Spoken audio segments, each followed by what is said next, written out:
العالمين والصلاة والسلام على أشرف الأنبياء والمرسلين وعلى آله وأصحابه أجمعين.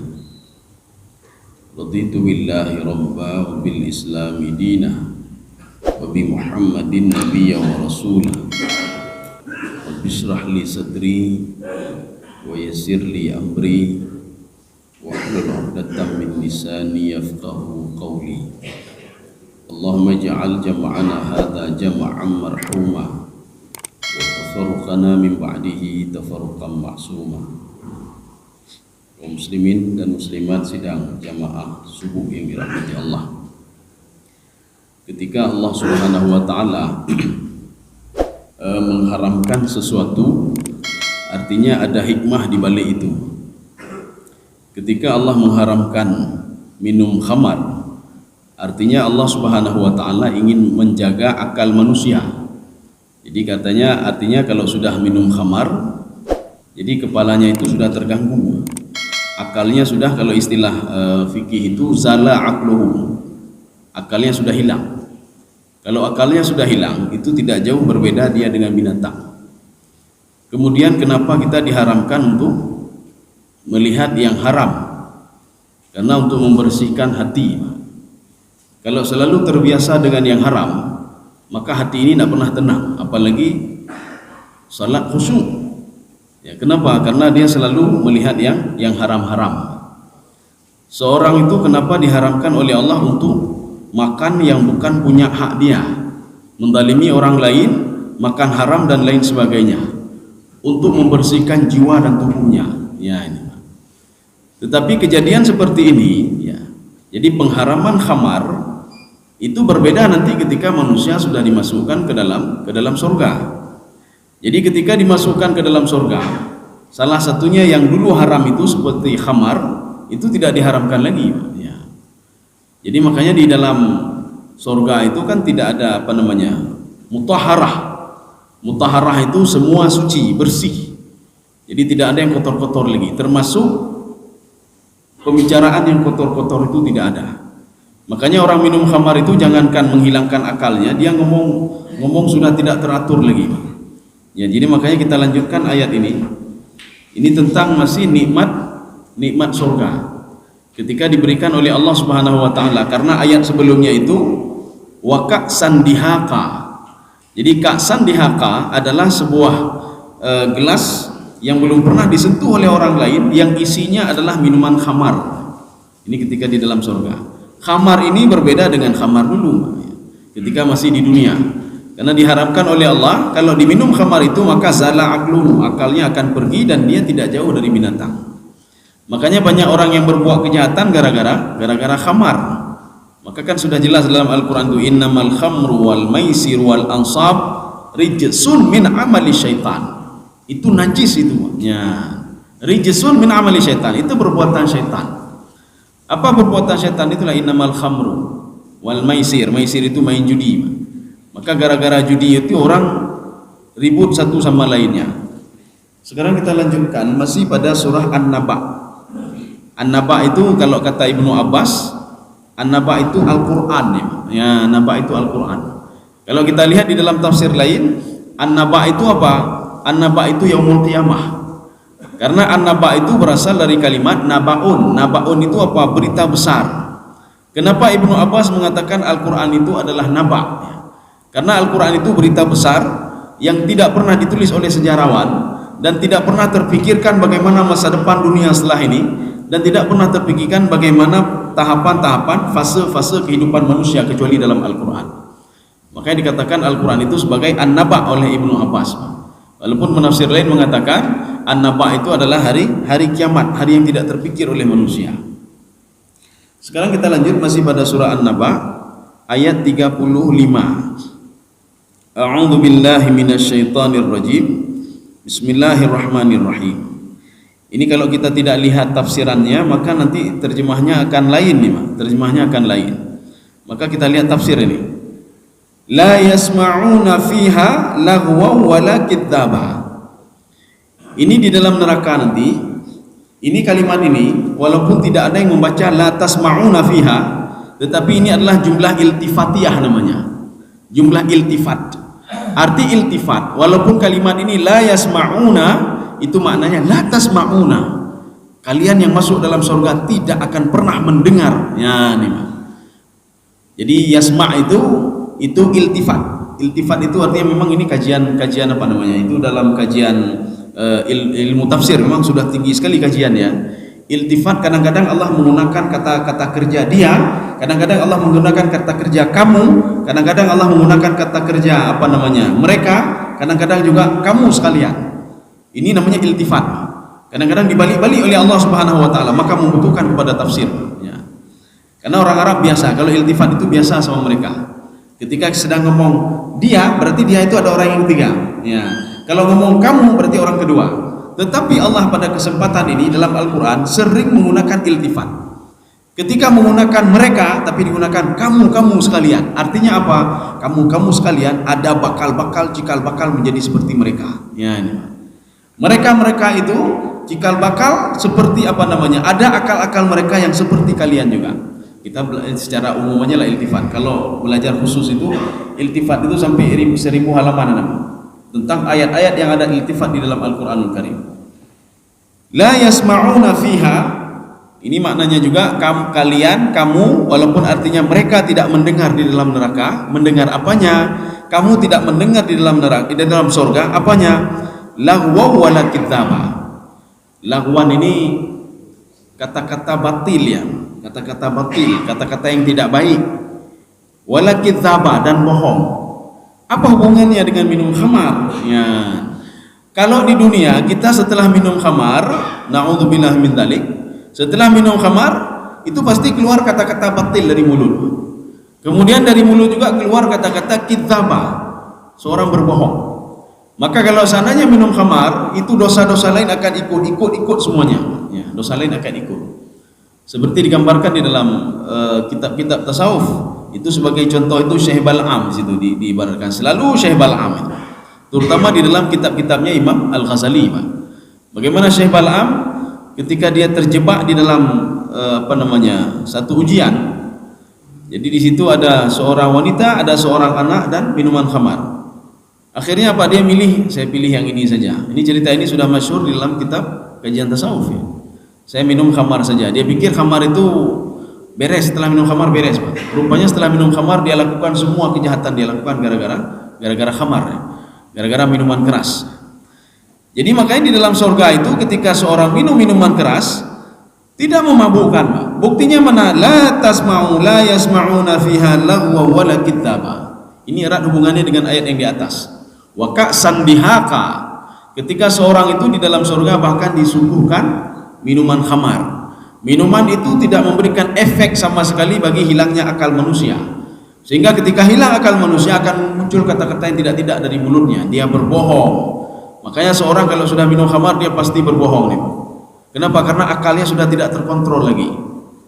Kalau sudah berbohong, ini seperti yang Rasulullah SAW ditanyakan oleh sahabatnya. Ya Rasulullah, apakah masih seorang mukmin apabila suka membohongi orang lain? Tidak, kata Rasulullah. Seorang mukmin tidak pernah berbohong, kata Rasulullah. Kalau dia berbohong, munafik namanya. Kapan munafiknya akan hilang? Ketika dia minta maaf dan bertobat kepada Allah Subhanahu wa taala. Makanya seorang itu akan terus berbohong sehingga menjadi kidzaba, seorang pembohong. Makanya selama dia menjadi seorang pembohong, dia tidak dikatakan seorang mukmin walaupun dia seorang ahli ibadah. Jadi makanya dia seorang pembohong. Idza haddatsa kadzaba. Apabila berbicara dia berbohong. Wa idza wa'ada akhlafa. Apabila dia berjanji dia mengingkari. Ini nanti kita buat begini, itu munafik semuanya. Tidak ada dikatakan orang mukmin sedikit pun, kata Rasulullah SAW. Wa idza tumina khana. Apabila dipercayakan sesuatu kepada dia berkhianat.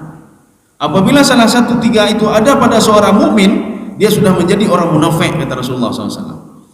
Kaum muslimin sedang jemaah yang dirahmati Allah. Ini masih cerita tentang surga. Artinya ini sambungan ayat yang terakhir tentang masalah khamar ya. Bagaimana keadaan di dalam surga? Kenapa semua itu diberikan oleh Allah Subhanahu wa taala? Ya. Jazaa'an mir rabbika ata'an hisaba. Kita mengambil di sini ada dua penafsir yang berbeda sudut pandang tafsirnya. Imam Syaukani dan Imam Sya'rawi. Apa kata Imam Sya'rawi? Ini dua pendapat yang berbeda. Kalau kita lihat terjemahan, jazaa'am mir rabbika ata'an hisaba, itu adalah balasan dari Allah Subhanahu wa taala.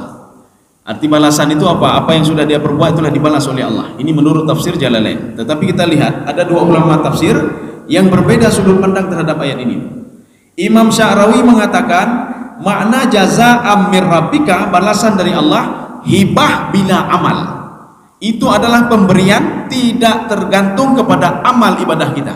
Karena amal ibadah kita tidak bisa menjamin kita masuk ke dalam surga. Ya. Jadi jangan berarti nanti amal saya sudah banyak sekali maka akan diberikan balasan yang banyak oleh Allah. Belum tentu. Ini kalau versi tafsir Imam Sya'rawi. Kenapa seorang itu dimasukkan ke dalam surga seperti kata Rasulullah SAW? Rasulullah mengatakan amal ibadahmu tidak bisa menjaminmu masuk ke dalam surga.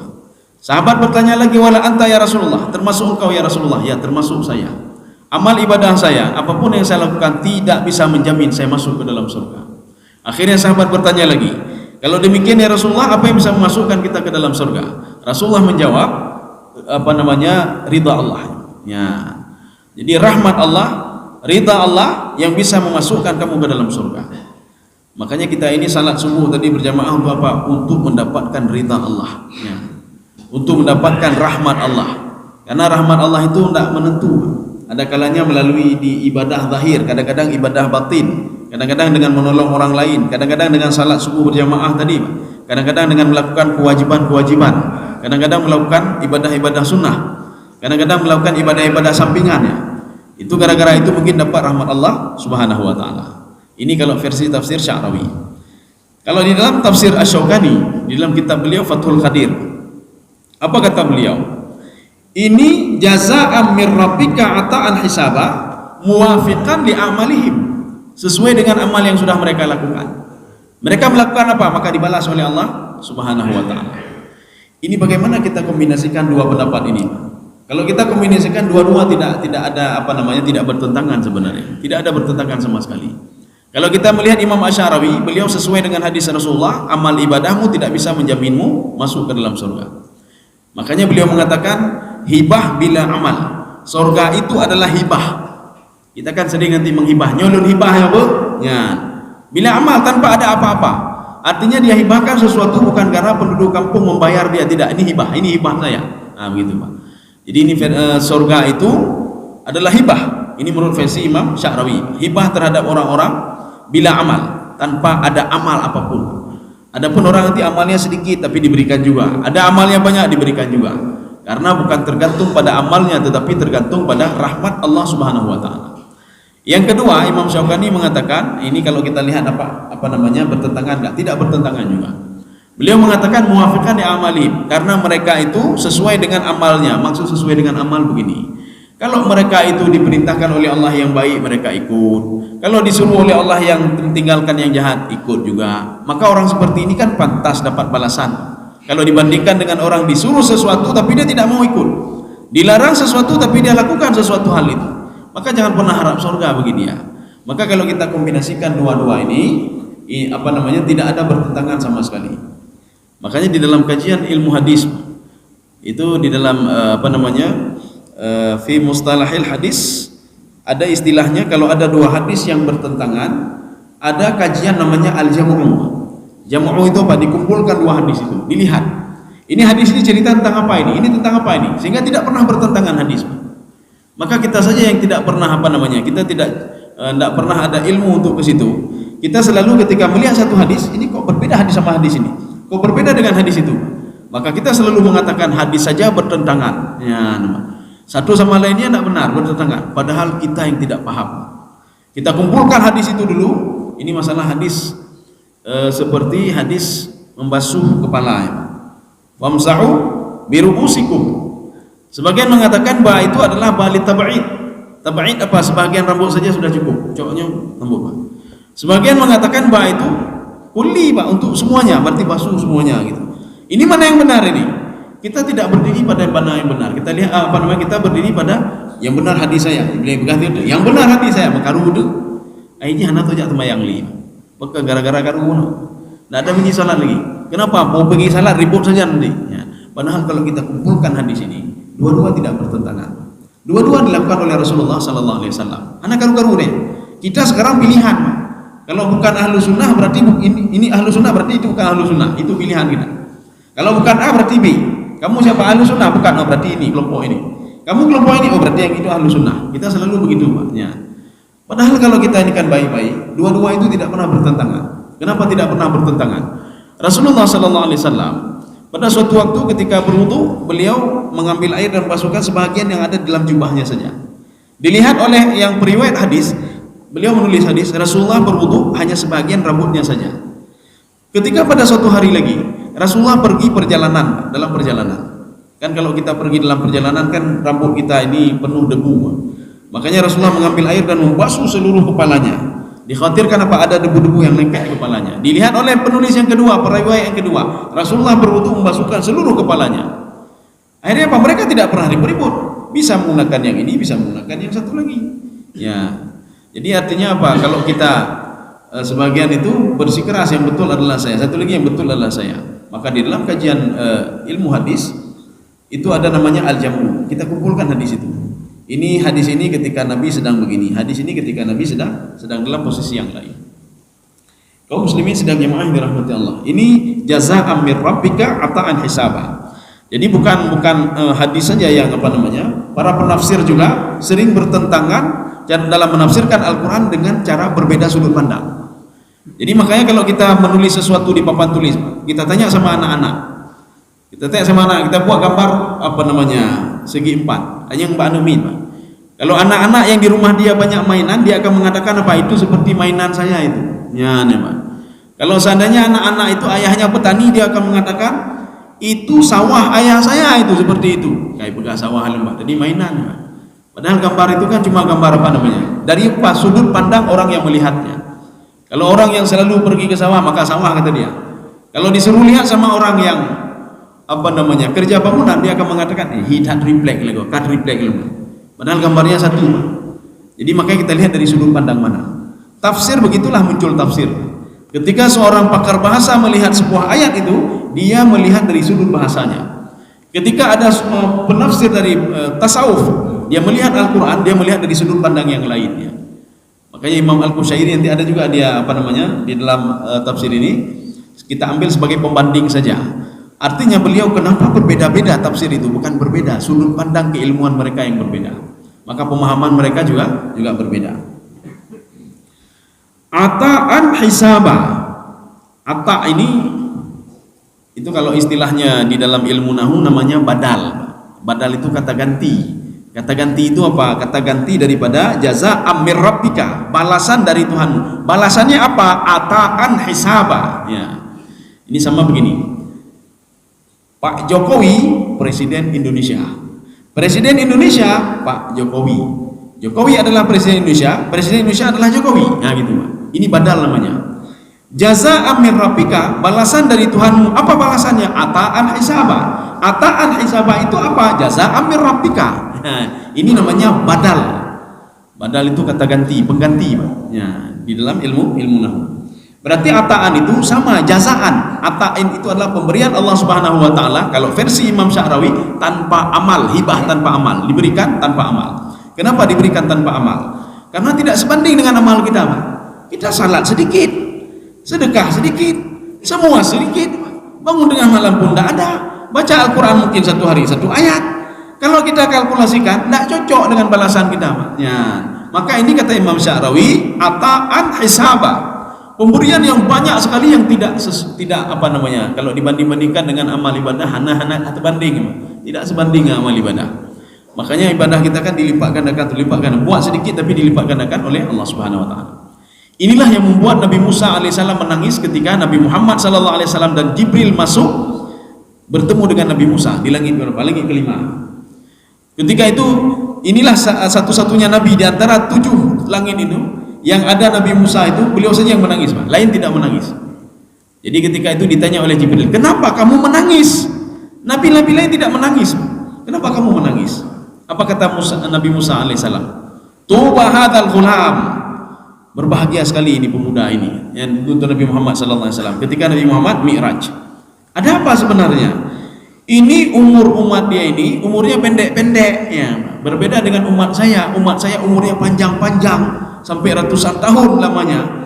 Tetapi amal ibadah kami sesuai dengan umur kami. Jadi walaupun kami umurnya panjang-panjang, tapi amal kami tidak begitu banyak. Sebegitu kami lakukan, begitulah dibalas oleh Allah. Tetapi umur umat Muhammad ini beruntunglah dia. Umurnya pendek-pendek, tetapi setiap yang dilakukan itu selalu dilipat gandakan oleh Allah Subhanahu wa taala. Jazaa'an ata'an hisaba. Pemberian yang berlipat ganda. Kaum muslimin sedang jamaah yang dirahmati Allah. Ini ata'an hisaba adalah pemberian yang tidak ada hibah ya, hibah bila amal ya. Jadi diberikan hibah oleh Allah versi Sya'rawi, tapi kalau kita merujuk ke dalam versi Imam Syaukani, pemberian itu yang banyak itu sesuai dengan amal ibadah yang kita lakukan. Arti sesuai apa? Kita patuh kepada Allah, kita mendengar perintah Allah, dan kita meninggalkan apa yang dilarang oleh Allah Subhanahu wa taala. Kaum muslimin sedang jamaah yang dirahmati Allah. Tetapi kalau di dalam tafsir Al-Wasit, apa kata beliau? Mereka akan diberikan oleh Allah Subhanahu wa taala melebihi kebutuhan mereka di dunia.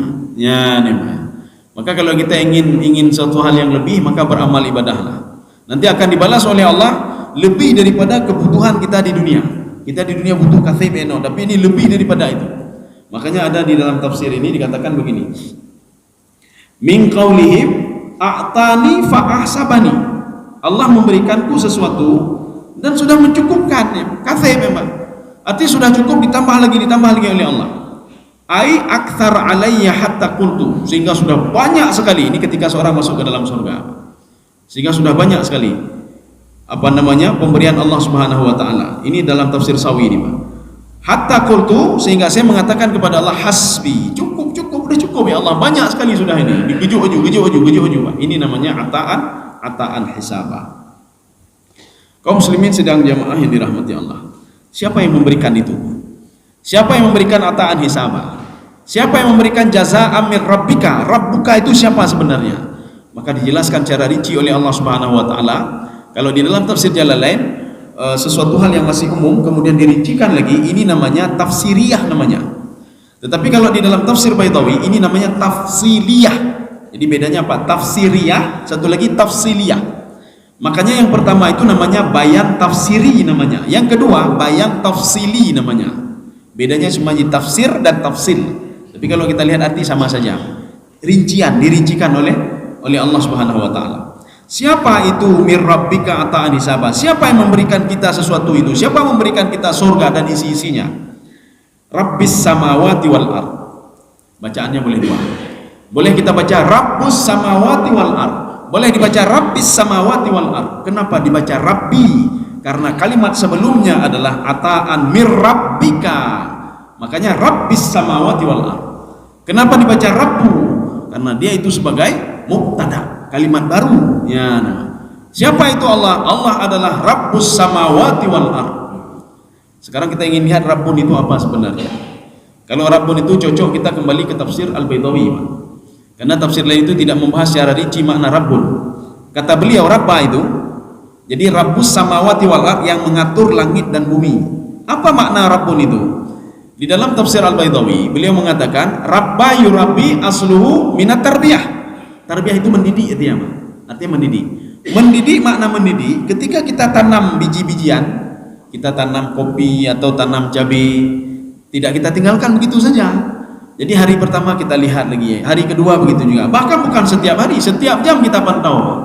Kita pantau. Ini mana Rabbun, Pak? Sehingga apa? Hatta kamula, sehingga dia itu sempurna. Sehingga cabai itu sempurna tumbuhnya dan dia lebat buahnya. Demikian pula manusia. Jadi demikian pula Allah Subhanahu wa taala mengatur manusia dan mengatur langit dan bumi. Maka ketika seorang mengatakan Allah itu adalah Rabbi, Tuhanku, maknanya apa? Dari alam barzah dulu, di dalam alam roh dulu kita dijaga oleh Allah. Ketika masuk ke dalam alam rahim, dijaga oleh Allah dengan sedemikian rupa, sebagaimana seorang menjaga cabainya ketika dia tanam, sehingga cabai itu tumbuh dengan lebat sekali dan dia setelah itu mati kembali. Itu Rabbun namanya. Artinya penciptaan manusia, penciptaan langit dan bumi tidak dibiarkan begitu saja oleh Allah. Ketika ada banjir, ada musibah, bukan dibiarkan begitu saja oleh Allah. Itu semua dalam pantauan Allah Subhanahu wa taala. Ini makna Rabbun ini, Pak. Arti Rabbun apa? Terus dipantau hatta kamula, sehingga dia menjadi dewasa, sehingga seorang itu menjadi tahu diri dia, sehingga dia setelah hidup itu mati kembali dan dibangkitkan kembali. Itu makna Rabbun. Makanya di sini maknanya Rabbis samawati wal ard, yang mengatur langit dan bumi itu adalah Allah Subhanahu wa taala. Dari pertama sekali langit itu diciptakan oleh Allah, bumi itu diciptakan oleh Allah Subhanahu wa taala, dari situlah terus dijaga dan dipantau oleh Allah Subhanahu wa taala. Kaum muslimin sedang jemaah dirahmati Allah. Makanya ketika proses Big Bang ya, ini kalau istilah orang barat itu Big Bang namanya. Jadi di Al-Qur'an juga sudah ada teori itu. Di Al-Qur'an sudah duluan ada teori. Kita bahkan merujuk pada teori barat ya, teori Big Bang, meledak-meledak. Sehingga ledakan itu jadi bumi, jadi ini, jadi itu. Dalam Al-Qur'an sudah disebutkan.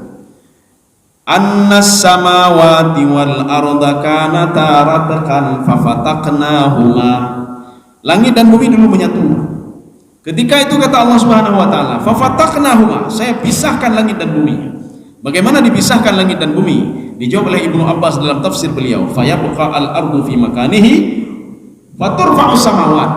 Bumi itu tetap pada tempatnya, tetapi langit itu diangkat oleh Allah Subhanahu wa taala ke tempat yang tinggi sekali, kata Allah, bi ghairi amadin tarawnaha, tanpa adanya tiang. Hanya tiang ya. Kaum muslimin sedang jemaah yang dirahmati Allah.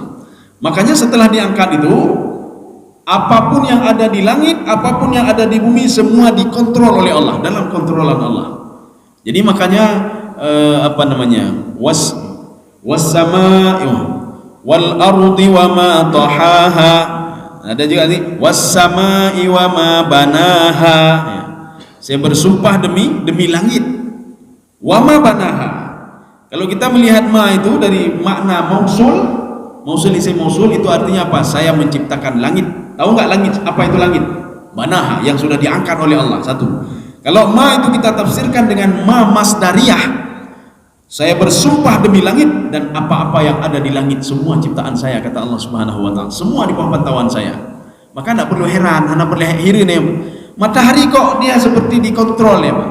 Dia keluar di waktu pagi, kemudian begitu juga bulan keluar di waktu malam.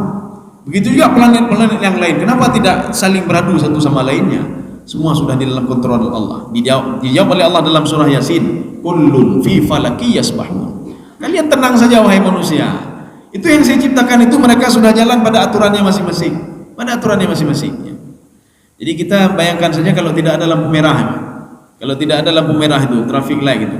Mungkin urung kayak mendawa kanyanya kamu ada saja yang enggak beres ya. Ada lampu merah saja enggak beres, apalagi tidak ada lampu merah ya, Pak. Yang kedanya apa? Merah ya, Pak. Belum hijau lagi padahal, Pak. Belum hijau lagi. Masih kuning doang enggak gede, Pak. Yang gelom hijau belum, yang pakiban menyohana lampu merah. Bagaimana bumi ini kalau tidak dikontrol oleh Allah? Artinya apa? Allah selalu mengontrol. Ini namanya Rabbi, Pak. Atau kita baca Rabbus samawati wal ard, atau kita baca Rabbis samawati wal ard. Kaum muslimin sedang jemaah yang dirahmati Allah. Wa ma bainahuma. Jadi bukan saja langit dan bumi, tidak. Yang ada di antara langit dan bumi semua di bawah kontrolan Allah Subhanahu wa taala. Artinya apa? Bumi ini kan kecil, mudah bumonya, Pak. Maka menyoda pegahkan yang kipannya, matalah banjir, matalahnya, semua di dalam kontrol Allah. Langit saja yang luas sekali itu bisa dikontrol oleh Allah, apalagi bumi kecil ini, Pak. Bumi tidak lebih daripada apa? Lebih besar matahari dibandingkan dengan bumi, Pak. Bumonya. Jadi makanya bumi itu mudah sekali kontrolnya. Mudah sekali membangkitkan orang yang ada di dalam bumi setelah dimatikan oleh Allah.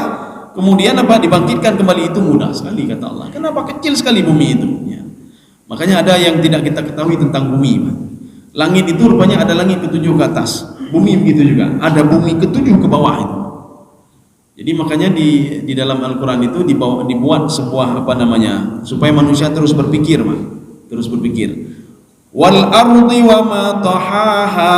Ya, di dalam tafsir Sawi, apa kata beliau? Wal ardi wa ma tahaha. Saya bersumpah demi bumi, bumi itu di atas air. Ya. Tahaha itu apa? Alal ma. Basata 'alal ma. Saya letakkan di atas air. Mana air itu sebenarnya? Ini ayat ini mengajak manusia untuk berpikir. Bumi ini bukan satu-satunya bumi yang ada airnya, Pak. Rupanya ada air lagi di bumi yang ke bawah. Artinya ada kehidupan. yang tidak diketahui oleh manusia. Inilah yang dikatakan di dalam tafsir Ibnu Abbas, Nun wal qalami wa ma yasturun.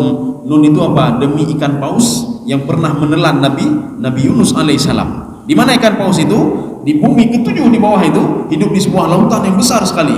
Inilah maknanya apa? Bumi ini di atas air, itu Pak. Beda kita di atas air, di atas air. Rupanya ada kehidupan di bawah itu yang dipenuhi dengan air yang tidak dideteksi oleh manusia. Sekarang manusia mencari planet-planet ada kehidupan. Nah ini karena keterbatasan akal manusia. Akhirnya apa? Jarang sekali ketemu. Nanti 2 tahun sekali, 50 tahun sekali ketemu lagi. Ada satu lagi. Nah tabote, tapi dia tidak bisa datang ke situ. Ya. Kaum muslimin sedang jemaah dirahmati Allah. Maka kita tidak perlu heran kalau kita membaca tafsir, termasuk mungkin nanti ada di dalam tafsir Quraisy Shihab.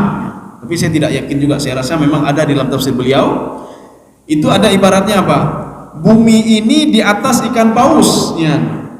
Sehingga digambarkan ikan paus, kemudian bumi di atasnya. Apa maksudnya sebenarnya? Ada sebagian orang, alah yang penting itu kan makna filosofi itu.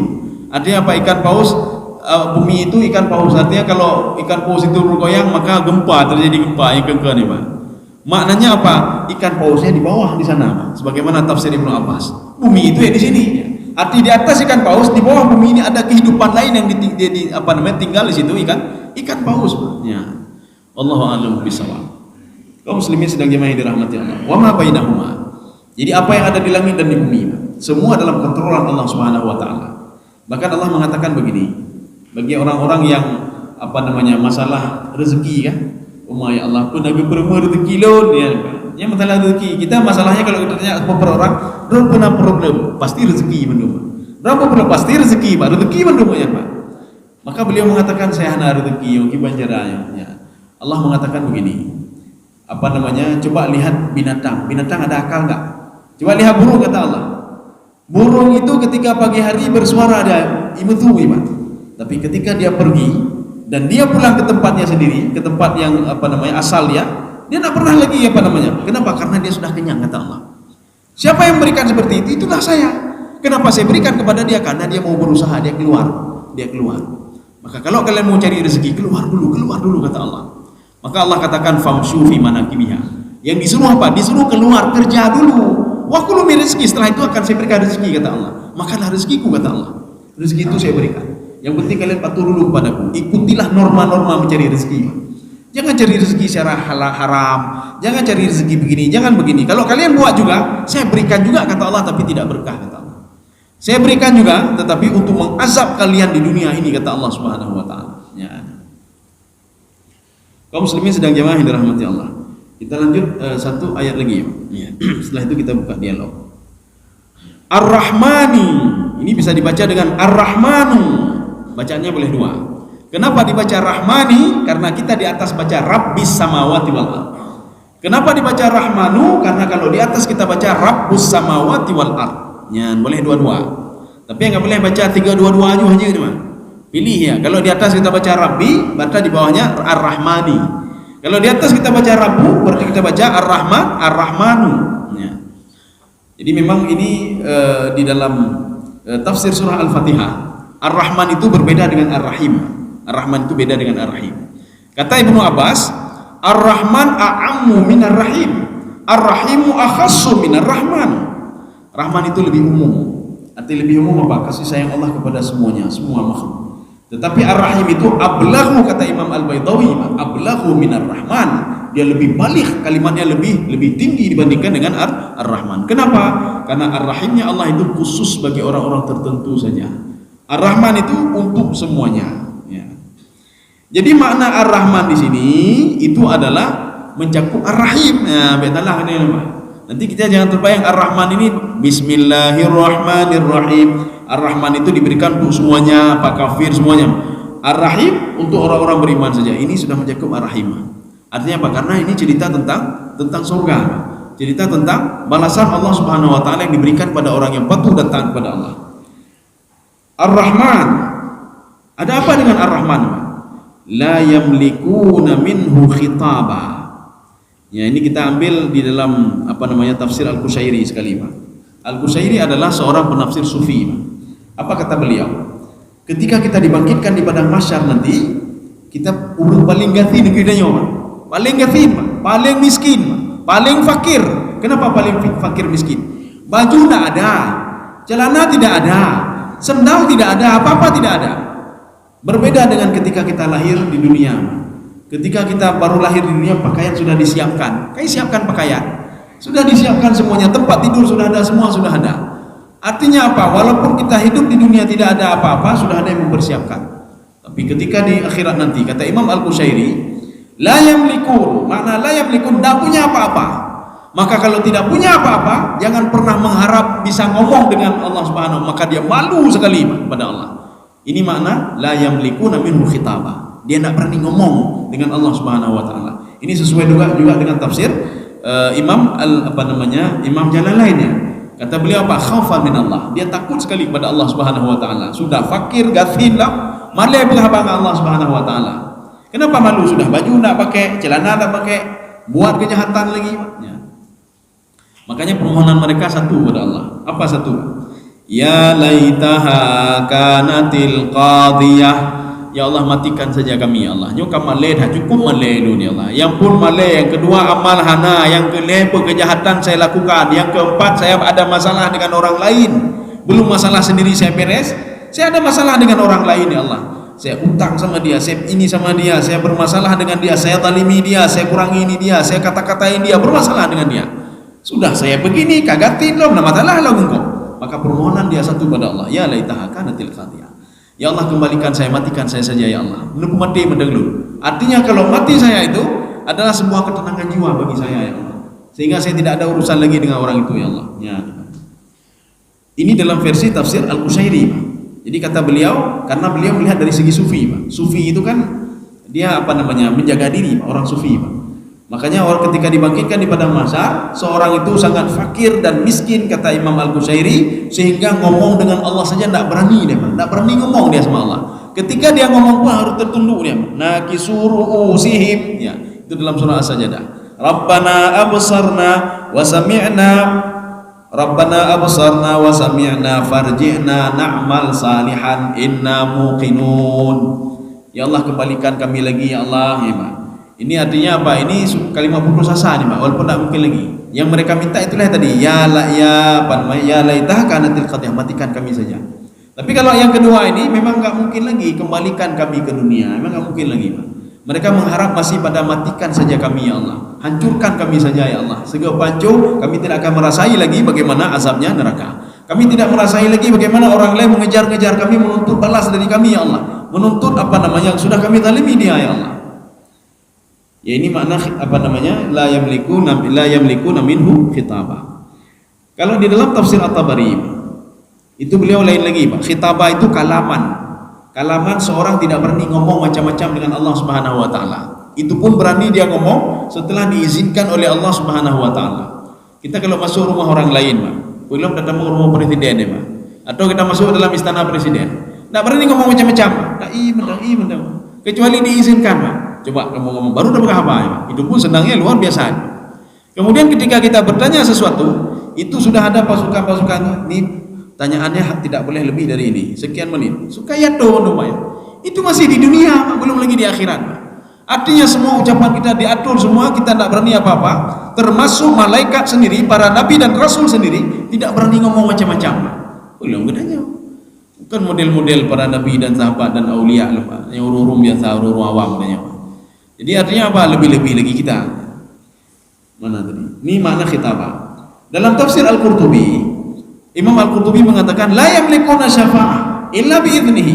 Seorang tidak bisa diberikan syafaat oleh anak kandungnya, oleh orang tuanya, diberikan syafaat oleh nabinya Nabi Muhammad SAW, diberikan syafaat oleh Jibril tanpa izin Allah Subhanahu wa taala. Ini makna la yamlikuna minhu khitabah. Tidak ada izin, enggak ada apa syafaat-syafaat kecuali dengan izin Allah. Sehebat apapun anak kita, tidak bisa menolong kita kecuali dia minta izin dulu pada Allah Subhanahu wa taala. Ya. Makanya seorang itu tertunduk saja. Menyujino katanya kan apa naji beki, naji urun dalam ya. Kalau ada apa urun dalam. Telepon urun dalam, teleponnya beres belum. Ya ada urun dalam malam di padang mahsyar. Malaikat ya menumai. Malaikat semua tertunduk semuanya. Kaum muslimin sedang jemaah yang dirahmati Allah. Sudah. Ya, saya rasa cukup sampai ayat berapa ini? 37. Ya, insyaallah nanti pertemuan selanjutnya kita lanjut ayat 38 ya.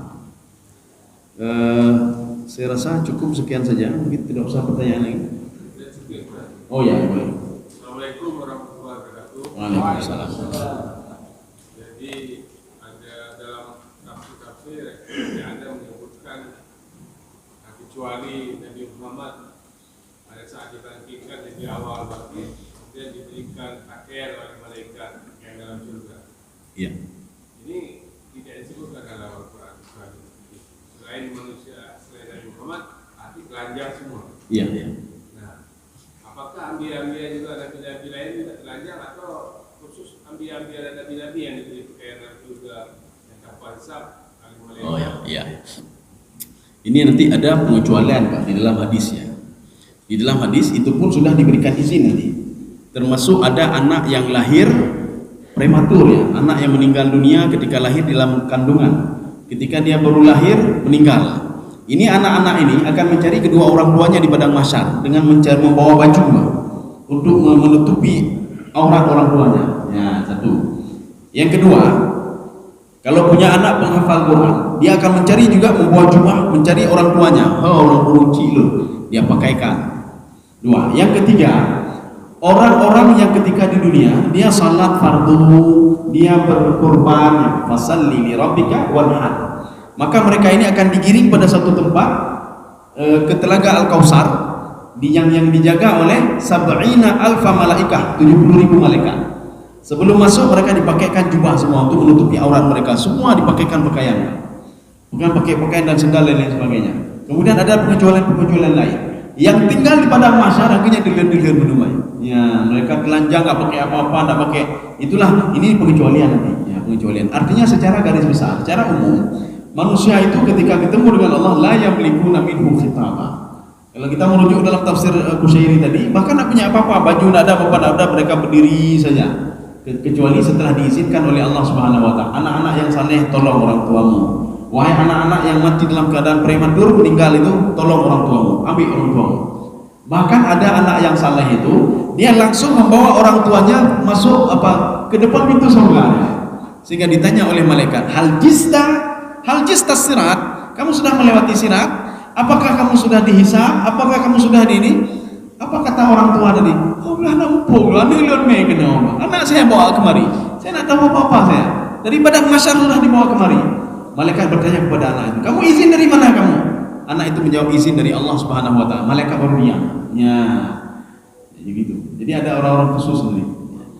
Jadi demikian saja, mudah-mudahan ada manfaatnya bagi luntuan dan jemaah sekalian. Subhanakallah bihamdika asyhadu an la ilaha illa anta astaghfiruka wa atubu ilaik. Assalamualaikum warahmatullahi wabarakatuh. Waalaikumsalam.